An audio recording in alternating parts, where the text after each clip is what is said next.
La infectología pediátrica estudia las infecciones en niños. Y el día de hoy la doctora Teresa Ochoa, quien es directora del Instituto de Medicina Tropical von Humboldt, nos hablará todo lo que debemos saber al respecto. Hoy estamos en el laboratorio de infectología pediátrica con la doctora Teresa Ochoa. Doctora, muchas gracias por permitirnos estar en su laboratorio. Carla, muchas gracias a ti por la visita. Doctora, cuéntenos, ¿cuáles son las principales líneas de su laboratorio? En este laboratorio nos dedicamos a hacer investigación en diferentes áreas de todo lo que son las infecciones en los niños, infectología pediátrica, y tenemos principalmente 5 áreas. La primera es sobre patógenos endémicos, es decir, aquellos que producen diarrea en población pediátrica. La segunda área es sobre las infecciones respiratorias, principalmente relacionadas al meningococo. Una tercera área muy importante que son las infecciones en los recién nacidos o las infecciones congénitas. Una cuarta área que tiene que ver con los factores protectores de la leche materna, que eso quizás es nuestra mayor pasión. Y finalmente un área relacionada a lo que es nutrición y ensayos relacionados a mejorar la nutrición de niños pequeños. Son amplias las líneas que trabajan aquí y todas ellas son realmente importantes porque la población pediátrica es una población muy vulnerable, ¿verdad? Sí, dentro de las principales causas, por ejemplo, de muerte en niños pequeños, justamente las infecciones representan aproximadamente un tercio.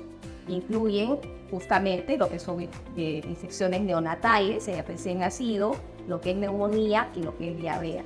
Entonces tratamos de abarcar patología que es muy relevante e importante en lo que es la salud infantil.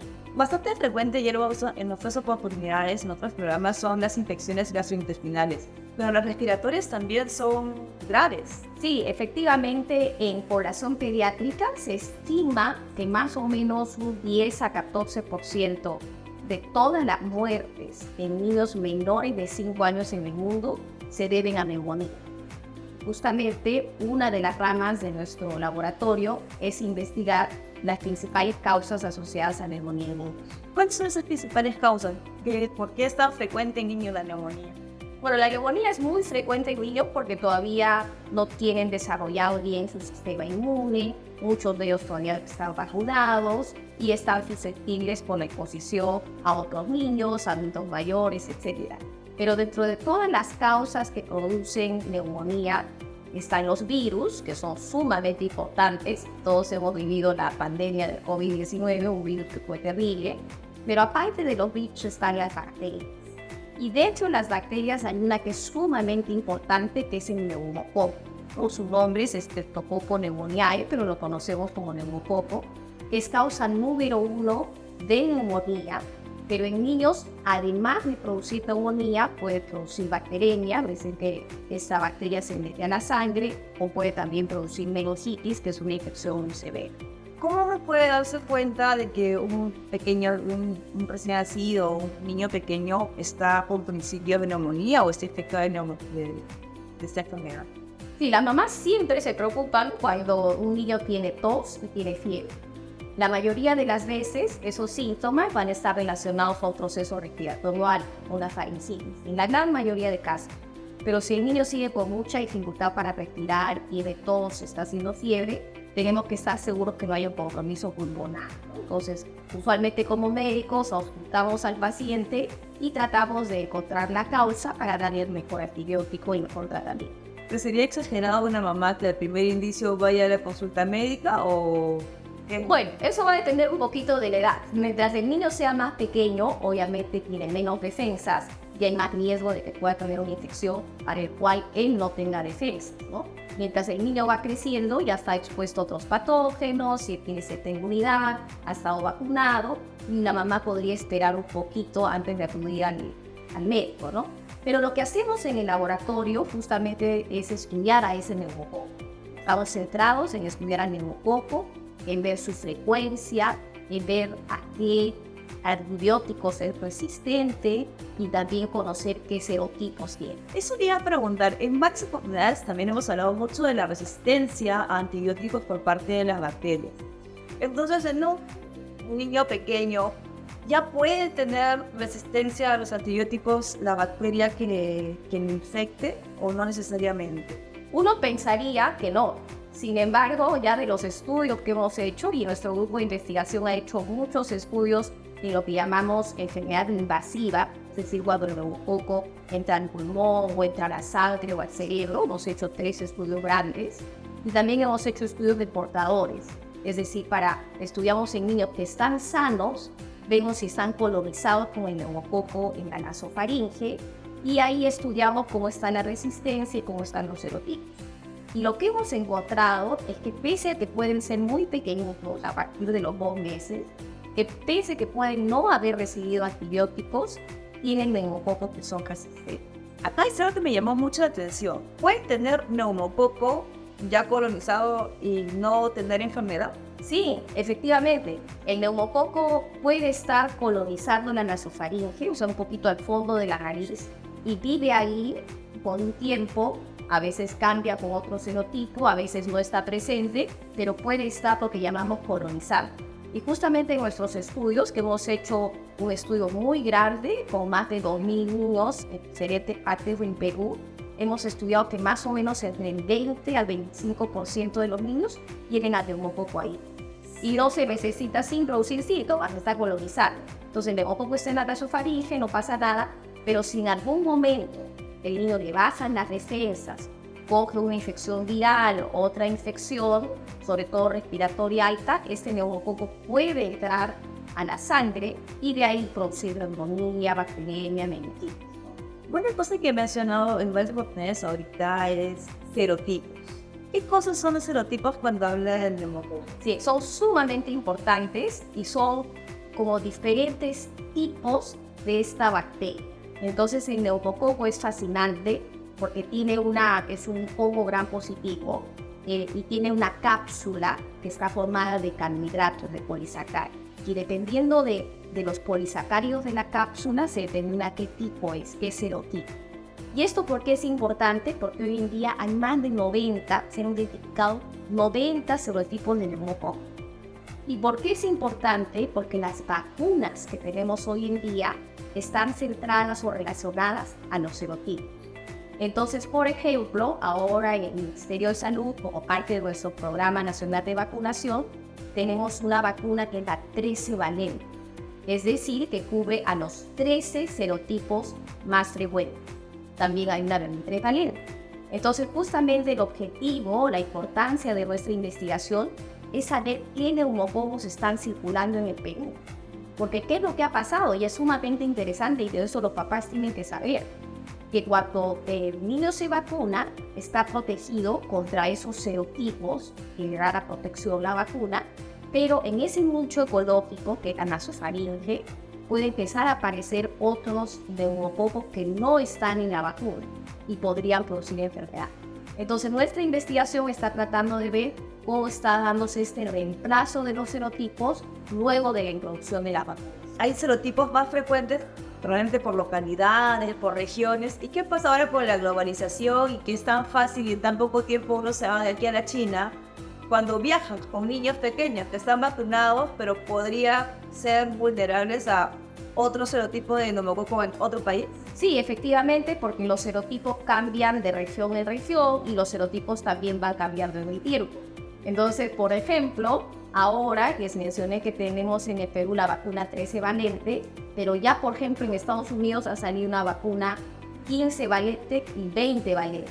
Entonces, cada vez tratando de cubrir mayor cantidad de serotipos para proteger a los niños pequeños. Y ahí como lo ven. Entonces, obviamente, el desarrollo a futuro es poder encontrar una vacuna, idealmente, que sea independiente de los serotipos y que pueda dar una protección global, ¿no? Y estos podrían mutar también para serotipos 91, 92, 93. No exactamente mutaciones, pero lo que estamos viendo de nuestro estudio es muy interesante. Nosotros colaboramos con el CDC de Estados Unidos y con el Instituto Science en el Reino Unido. Y de todos los estudios que hemos hecho de portadores invasivos, hemos enviado nuestras muestras y se ha hecho el secuenciamiento de todo el genoma. Y tenemos, si no me equivoco, creo que 600 o 800 genomas que han sido analizados. Y ahí estamos justamente investigando y viendo con más detalle cómo estos neumococos han ido cambiando las características de su cápsula, lo que llamamos un switch capsular. Entonces, lo que tú te referías a mutación, claro, son mutaciones con otros cambios, pero ¿qué es lo importante? El niño que está con la vacuna podría no estar protegido porque ha habido un cambio en la cápsula. Entonces, esa es la relevancia del estudio, poder ver ya a nivel genómico qué es lo que está pasando en nuestro país luego de la introducción de las vacunas. Me he quedado pensando en los serotipos. Y es que me da curiosidad saber si hay más agresivos, serotipos que desarrollan enfermedades más severas, más mortales, y algunos que solamente un pequeño... Sí, definitivamente, ¿no? Esa fue la razón por la que cuando se empezaron a diseñar las vacunas, se empezaron con los 7, que no solamente eran los más frecuentes, sino que estaban asociados a enfermedad invasiva, ¿no? Los que tienen más poder de justamente invadir, irse al pulmón, a la sangre, etc. Y se sabe ya que hay ciertos serotipos que son más invasivos. Entonces, por ejemplo, antes de las vacunas, el serotipo 14 era el más importante y el que estaba asociado más a neumonía.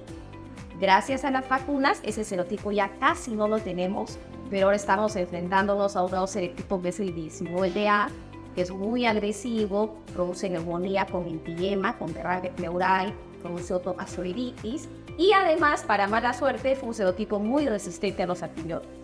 Entonces, aquí en el laboratorio tenemos un grupo de biólogos que están muy entrenados de justamente poder hacer la parte del diagnóstico del neumococo, poder hacer la resistencia antibiótica. Hacemos un PCR múltiple secuencial para identificar los principales serotipos, 48 de los 90 más o menos. Y luego, obviamente, mandamos las muestras fuera para el secuenciamiento, pero ahora estamos incursionando en toda una nueva área para nosotros, que es el análisis de los genomas.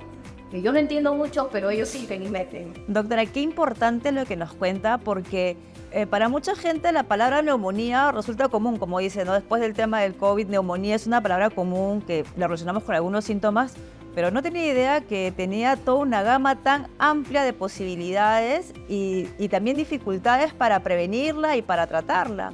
¿Qué más nos puede contar acerca de esto? Bueno, ahorita, justo ayer, he estado revisando una tesis que estamos haciendo con una alumna de medicina, que lo que ha hecho es agarrar nuestros estudios previos, los que hemos hecho de enfermedad neumocócica invasiva, que tenemos 3 estudios, y ha hecho un estudio muy sencillo que es analizar la data, pero específicamente en los casos de neumonía.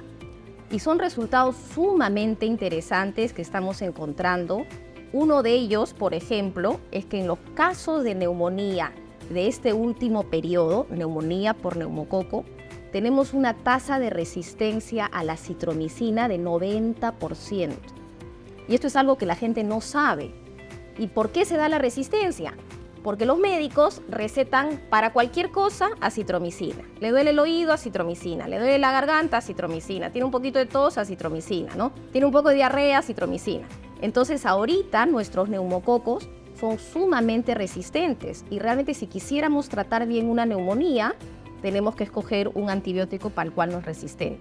Entonces, yo creo que la relevancia de estas investigaciones son, uno, para dar información a los médicos, al personal de salud, que sepa cuál es la data de la resistencia a nivel local para que empíricamente puedan recomendar el mejor antibiótico, ¿no? Ese es un dato muy importante.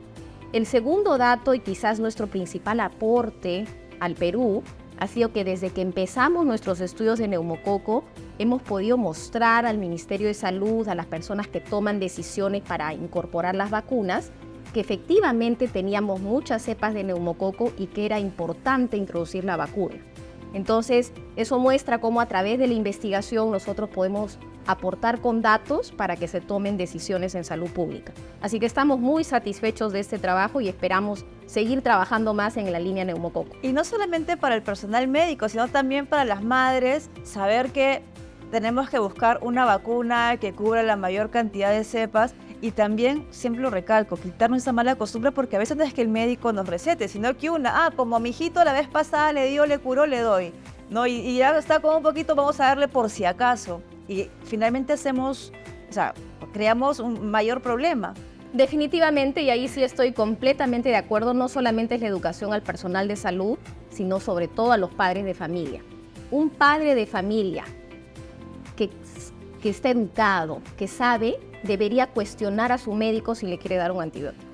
Porque en pediatría la mayoría de las infecciones son virales y solamente son escasas circunstancias en las que sí tenemos que dar un antibiótico. Doctora, y hablando de infecciones virales, post-COVID, ¿usted ha visto algún cambio en el impacto de la infección por neumococo? O sea, ya directamente en la salud antes del COVID y después del COVID. ¿Puede ser que el COVID ya haya dañado de alguna manera, haciendo que la infección por neumococo prolifere con mayor facilidad, mayor rapidez, mayor agresividad, o no necesariamente? No tenemos datos, pero sí nos gustaría hacer un nuevo estudio para ver efectivamente cómo el COVID ha cambiado la epidemiología del neumococo, ¿no? O sea, definitivamente es algo que tenemos que hacer. Nuestra impresión es que vamos a encontrar más resistencia antibiótica aún, porque hemos hecho pues un uso indiscriminado de medicinas, incluyendo la citromicina. Entonces sí necesitamos hacer estudios para documentar. Mi impresión es que probablemente no ha cambiado mucho la clínica de las infecciones por neumococo, pero una cosa es mi impresión y otra cosa es hacer un estudio con datos colectados de manera sistemática. Porque el COVID también producía neumonía, ¿no? Entonces, como al ser el mismo tejido que ya se dañó antes, podría ser más fácil que se dañe después, ¿no? Sí, definitivamente. Con COVID hubo la sospecha inicialmente de que podía haber una alta tasa de sobreinfección bacteriana, como ocurrió, por ejemplo, con las grandes epidemias de influenza, en las cuales la mortalidad no solamente estuvo asociada a la influenza per se, sino a la sobreinfección con neumococo y con estafilococo. Entonces, al inicio de la pandemia se tenía mucho temor de que eso iba a pasar, pero felizmente los estudios al final han mostrado que esa tasa de sobreinfección bacteriana no fue tan alta, ¿no? Definitivamente hay un mundo antes y después de la pandemia, ha marcado ahí un punto de quiebre y hay una historia antes y de hecho debe haber cambiado muchos aspectos. Otra área que usted mencionó de su línea de trabajo, la línea de trabajo en ese laboratorio, que me parece muy interesante y muy importante, y sobre todo muy importante que la gente sepa, es sobre el efecto protector, por así decirlo, de la lactancia materna. ¿Qué nos puede decir al respecto? Bueno, gracias por preguntarme sobre eso, porque es una de mis grandes pasiones. Como tú dices, muchas veces los papás e inclusive los médicos no saben que la leche materna no es solo un alimento. La leche materna está cargada de compuestos biológicos, biofuncionales, que dan protección al bebito. Entonces, esa yo podría decir que es nuestra principal área de investigación en el laboratorio, que lo venimos haciendo en los últimos 25 años o más. Y lo que tratamos de estudiar es qué factores están presentes en la leche que pueden dar protección al bebé, ya sea en temas de infecciones neonatales, de diarrea, de neumonía, etc. Entonces, dentro de la leche hay muchos compuestos bioactivos. Uno de ellos, y en el que hacemos más investigación, es la lactoferrina. Entonces, la lactoferrina es una glicoproteína que está en la leche, pero muy interesante, no solo está en la leche, está en la saliva, en las lágrimas, en las secreciones vaginales. Entonces, es parte de la respuesta innata inmunológica. Y esta proteína tiene efecto antimicrobiano, efecto inmunomodulador, antiinflamatorio. Entonces, aquí en el laboratorio lo que estamos haciendo ya hace muchos años, tratando de demostrar cómo esta lactoferrina tiene un efecto en reducir infecciones. Entonces hemos empezado desde estudios en el laboratorio in vitro, que por ejemplo ponemos un cultivo de bacterias como la E. coli, agregamos lactoferrina y vemos si inhibe el crecimiento. Hemos hecho estudios con animalitos de laboratorio, fue una tesis muy bonita de Susan Mosquito, ella ahora una PhD que está en el extranjero, pero que hizo su tesis de biología con nosotros, donde a los ratoncitos les infectábamos con salmonela y les dábamos a un grupo lactoferrina y otro grupo agua. Y los ratones que recibieron lactoferrina tenían menos infección clínicamente, se movían menos, hubo menos mortalidad, y luego les retiramos el intestino para ver en el microscopio el daño o la protección que había con el uso de lactoferrina, y la protección fue extraordinaria, ¿no? Y así tengo varios ejemplos. Pero luego de toda esta investigación preclínica, pasamos a hacer ensayos clínicos y tuvimos la suerte de tener un financiamiento del Instituto Nacional de Salud de Estados Unidos para hacer un ensayo clínico en niños que ya no estuvieran recibiendo lactancia materna, o sea, que ya estuvieran destetados, y los randomizamos a recibir lactoferrina o placebo. Entonces fue un estudio muy grande, quizás uno de los más importantes que hemos hecho. Ya estos niños fueron 555, los seguimos durante 6 meses a cada niño para ver sus infecciones, la incidencia de las diarreas, la severidad del cuadro, la duración de la diarrea. Y encontramos que no hubo un impacto en incidencia, o sea, en el número de episodios, pero sí encontramos que los niños que recibieron lactoferrina tenían un poco menor duración de los episodios y menos severidad. Entonces, en esa área estamos y bueno, también tenemos otras investigaciones que te puedo contar si quieres. Entonces diríamos que la lactoferrina es la estrella de la leche materna. Mira, es la estrella, obviamente para nosotros es la estrella porque nuestro laboratorio está haciendo mucha investigación. Justamente ahorita estoy con un par de biólogos que nos acompañan en el laboratorio que estamos midiendo la cantidad de lactoferrina que hay en la leche de la mamá, ¿no? Porque hay mamás que tienen menos lactoferrina, más lactoferrina, y obviamente queremos ver qué diferencias o qué factores se dan, ¿no? Entonces, definitivamente para nosotros la lactoferrina es la estrella, pero tenemos otras áreas también. Justo eso quería preguntar. Iba a preguntar si todas las mujeres tienen la misma cantidad de lactoferrina y tiene que ver con la dieta. De repente, si yo, para una mamá saber, no si estoy dando de lactar, de repente hay alimentos que contribuyan a que yo produzca más lactoferrina en mi leche y, bueno, ¿le voy a esos? No se sabe todavía, hay muchos estudios, hay estudios que se han hecho en África, por ejemplo, en población más rural, donde hay un indicio de que madres mejor alimentadas podrían tener más lactoferrina, ¿no? Del estudio que nosotros hicimos acá en Lima con bebés prematuros, que también fue un ensayo clínico con lactoferrina, a las mamás de los bebés prematuros les tomamos muestra de leche y en esa leche medimos los niveles de lactoferrina. Analizamos casi como 700 muestras, o sea, fue un estudio grande, y lo que encontramos que podría ser un indicio a tu pregunta es que las mamás que tenían menos ingresos en el hogar para alimentos, para gastar en la casa en comida, tenían menos cantidad de lactoferrina en leche. Entonces, eso para nosotros es un proxy, ¿no? Que podría ser que una mamá mejor alimentada o con un problema de nutrición podría producir menos cantidad de lactoferrina, ¿no? Entonces, por eso ahora estamos haciendo un estudio en el que sí estamos evaluando el estado nutricional de la mamá para ver si eso correlaciona con el nivel de lactoferrina que tiene en su leche. Había yo escuchado de un reportaje suyo donde comentaba que cuando habían visto que madres de prematuros versus madres normales, las madres de prematuros tenían más lactoferrina. Sí, y eso justamente es lo maravilloso de la leche materna, que ninguna fórmula se va a aproximar a eso, ¿no? Entonces, hacemos esta investigación justamente para educar a las madres, educar al personal de salud. Entonces, la madre naturaleza es tan sabia que cuando la mamá da a luz a un bebito prematuro, es decir, que nació menos de 37 semanas, ella produce mayor concentración de lactoferrina en su leche.